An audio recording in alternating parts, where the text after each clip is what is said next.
ang lahat sa living room. Magsisimula na ang laban sa pagitan ng adult at teen housemate. Rain at Colette, magsisimula ang inyong battle sa iyo rin. Hi, Ate Colette. Long time no see. Nakapaglaba ka na ba ng iyong panty? Kasi, kalat dito, kalat doon. Bahay mo ba to?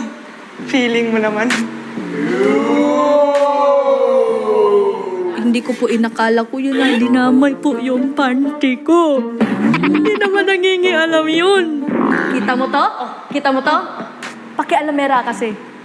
Parehas tayo! Nakakapansin ka ba na nakakasakit ka na ng iba? Oo! Nakikita mo ba yung mga kalat na nilalagay mo sa ibang closet ng housemate?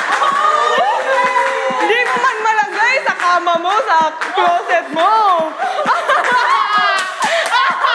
Ang laban sa pagitan ni Rain at ni Colette ay nagtatapos na. Sumunod namang sumalang ang kailan lang naging malapit na magkaibigang sina Fiang at Jazz. Sobrang kinabahan ako. Because I know her capabilities na hindi siya magpapatalo din, sobrang palaban. Oh, Fiang, sinabi mo sa akin noon na nawalan ka ng respeto. Totoo ba? Hindi ka lang marunong rumespeto? Kasi kung iisipin mo, pagrespeto ba yung pagsisigaw sa hapagkainan? O pagsasalita ng bad words na naririnig ng mga ibang kabataan? Sabi mo, pagiging palamura. Eh, sino bang mas ate sa atin ang nagbabad finger sa harap ng camera? Aba, Fiang, sino bang may maliligaw sa ating dalawa na nag-aantay sa labas pero ikaw, 1, 2, 3, kinakapitan, sila na nga yung lumalayo sa'yo, di ba? Pero bakit mo pinipilit yung sarili mo? Oops! You disrespect him. Nah, you will never gain my respect.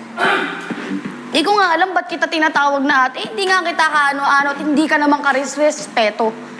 Sa ginagawa mo, hindi nga dapat just ang pangalan mo. Alam mo, dapat pangalan mo, attention seeker. Alam mo, Jazz, tatanggalin ko na yung ate ha.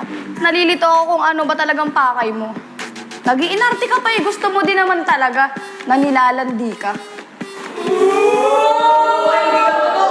Para kang linta, napakalat-kalat, kaya ka niloloko. Oh, nagtataka ka pa. Bakit ka niloloko ng ex mo?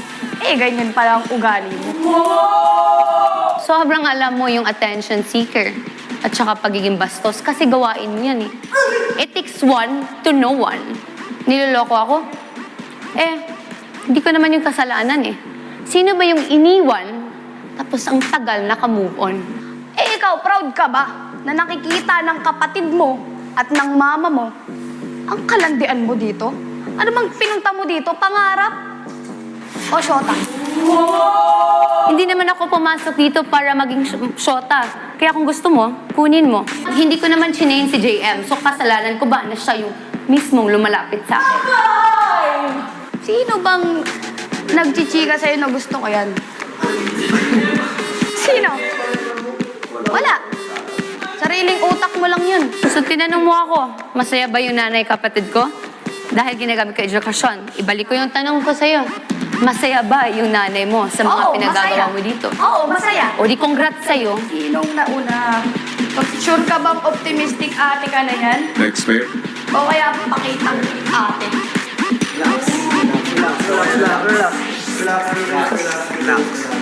Wala naman ho sa pagtulong ko kay Jess yung naging batuhan ho na grabe na talaga eh.